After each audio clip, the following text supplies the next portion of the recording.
আমরা সবসময় একটা হাদিস পড়ি যে আত-তাকদিরু লা ইয়ারুদ্দু, তকদির কখনো পরিবর্তন হয় না। আমরা সবসময় এটা বলি তকদিরে যেটা আছে সেটা চেষ্টা করার দরকার নাই।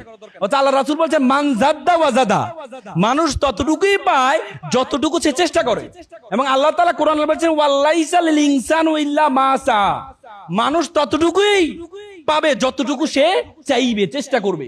এবং আল্লাহ তাআলা কোরআন আরেকটা আয়াতে বলেছেন ইন্নাল্লাহা লা ইউগাইয়িরু বিকাউমি হাত্তা ইউগাইয়িরু বিআনফুসিহিম, কোন জাতির ভাগ্য আল্লাহ পরিবর্তন করে না, কোন ব্যক্তির ভাগ্য আল্লাহ পরিবর্তন করে না যতক্ষণ পর্যন্ত জাতি ব্যক্তি নিজের ভাগ্য পরিবর্তন করার চেষ্টা না করে। সুতরাং তুমি যদি তোমার চেষ্টা না করো তুমি কখনো সফল হতে পারবা না। আমি একবারে শেষ প্রান্তে চলে আসছি। আমি তোমাদেরকে আমার 2014 সালে আমার মনে আছে আমি মুম্বাইতে ভারতের ইন্দোর প্রদেশে গিয়েছিলাম। ইন্দোর প্রদেশ মধ্যপ্রদেশের রাজধানী ইন্দোরে আমাদের সাউথ এশিয়ান ডিবেট কম্পিটিশন অংশগ্রহণ করার জন্য আমি বাংলাদেশের হয়ে নেতৃত্ব দিয়েছিলাম। তা আমি যাওয়ার পথে মুম্বাইতে একটা চিড়িয়াখানা দেখতে পেলাম। তো চিড়িয়াখানায় বড় বড় তিনটা মূর্তি, মুখে তিনটা মূর্তি দেখলাম। ডারউইন চিড়িয়াখানা। একটা মূর্তি 2 চোখে হাত, একটা মূর্তি 2 কানে হাত, একটা মূর্তি মুখে 2 হাত। হিন্দি ভাষা লেখা আছে, আমি বুঝতে পারলাম না কি লেখা।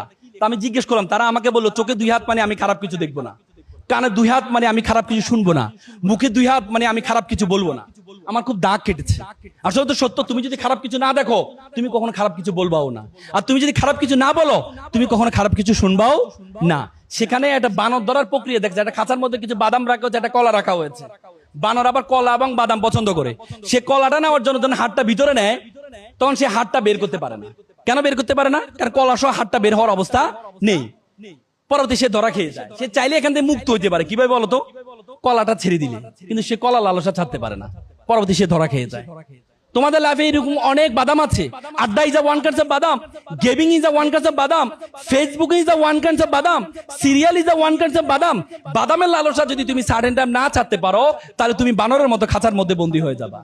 এপিজে আব্দুল কালাম বলেছে প্রজাপতির পিছনে ঘুরিও না, ফুলের চাষ করো, প্রজাপতি তোমার পিছনে ঘুরবে, তোমার পিছনে ঘুরবে। সে প্রজাপতি পিছনে না ঘুরে ফুলের চাষ করো, ক্যারিয়ারের চাষ করো।